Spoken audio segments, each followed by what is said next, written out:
تمام دیکھنے سننے والوں کو خاکسار عمران کی طرف سے السلام علیکم۔ میں امید کرتا ہوں آپ سب خیریت سے ہوں گے۔ آج ہم سننے جا رہے ہیں مولانا جلال الدین رومی کی زبان کہ شاہ شمس تبریز اور ان کے درمیان کس قدر محبت کے تعلقات تھے اور لوگ ان پر رشک کیا کرتے تھے۔ تو آئیے بنا دیر کیے ویڈیو میں آگے بڑھتے ہیں۔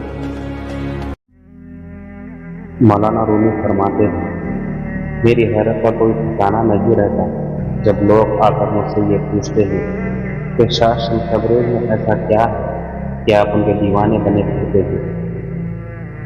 ہمیں تو ان میں کچھ ایسا نظر نہیں آتا۔ شاہ شمس تبریز کی ملاقات سے پہلے آپ ایک عظیم مبلغ تھے، ایک ایسے مبلغ جن کے لفظ سننے کے لیے لوگ بےتاب ہو جاتے تھے۔ لوگ آپ کو لفظوں کا بےتاج بادشاہ کہتے تھے۔ آپ کے الفاظ سننے کے لیے لوگ دور دور قصبوں سے تشریف لایا کرتے تھے اور وہ کہتے کہ آپ کے الفاظ ان کی روح کو ٹھنڈک پہنچاتے ہیں۔ لیکن شاہ شمس تبریز کی ملاقات کے بعد آپ نے واعظ کو ترک کر دیا، بیوی بچوں کو ترک کر دیا، مریدین کو ترک کر دیا، ہر وہ شے آپ نے ترک کر دی سوائے شاہ شمس تبریز کے۔ میں وہ بات انہیں کیسے بتا دوں جو خود میں ہی سمجھ نہیں پا رہا، جو واردات میری روح پر اثر انداز ہو رہی ہے، میں انہیں الفاظوں میں بیان کیسے کر دوں؟ اسی لیے میں انہیں ایک قصہ سناتا ہوں اور پھر وہ چلے جاتے ہیں۔ خلیفہ ہارون رشید بڑا متجسس مزاج تھا۔ لوگوں کے قصے کہانیاں سننا اس کا شوق تھا۔ عام آدمی کے بھیس میں وہ لوگوں کے درمیان جاتا اور ان سے ان کے مسئلے مسائل دریافت کرتا۔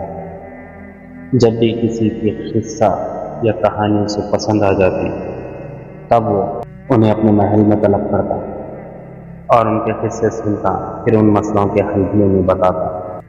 ایک مرتبہ وہ بڑا متجسس تھا یہ جاننے کے لیے کہ لیلا میں آخر ایسا کیا ہے کہ مجنوں اس کا دیوانہ بنا پھرتا ہے۔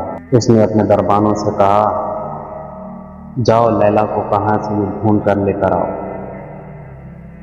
اس کے دربان ادھر ادھر اسے تلاش کرتے لیکن لیلا اس سے نظر نہیں آتی۔ دربان خالی ہاتھ واپس آتے۔ خلیفہ کہتا، کہیں سے بھی تلاش کرو، اپنی تلاش جاری رکھو۔ آخر ایک دن اس کی تلاش پوری ہو گئی، اسے لیلا مل گئی۔ لیلا کو جب دربار میں پیش کیا گیا تو خلیفہ نے کہا، میں بھی تیرا حسن دیکھنا چاہتا ہوں، آخر تجھ میں ایسا کیا ہے کہ مجنوں تیرا دیوانہ بنا پھرتا ہے۔ جب اس نے اپنے چہرے سے اپنا چلمن ہٹایا تو سارے لوگوں کا بھرم ٹوٹ گیا۔ خلیفہ نے دیکھ کر کہا، تو ایک عام سی لڑکی ہے، تجھ میں ایسا کیا ہے کہ مجنوں تیرا دیوانہ بنا پھرتا ہے؟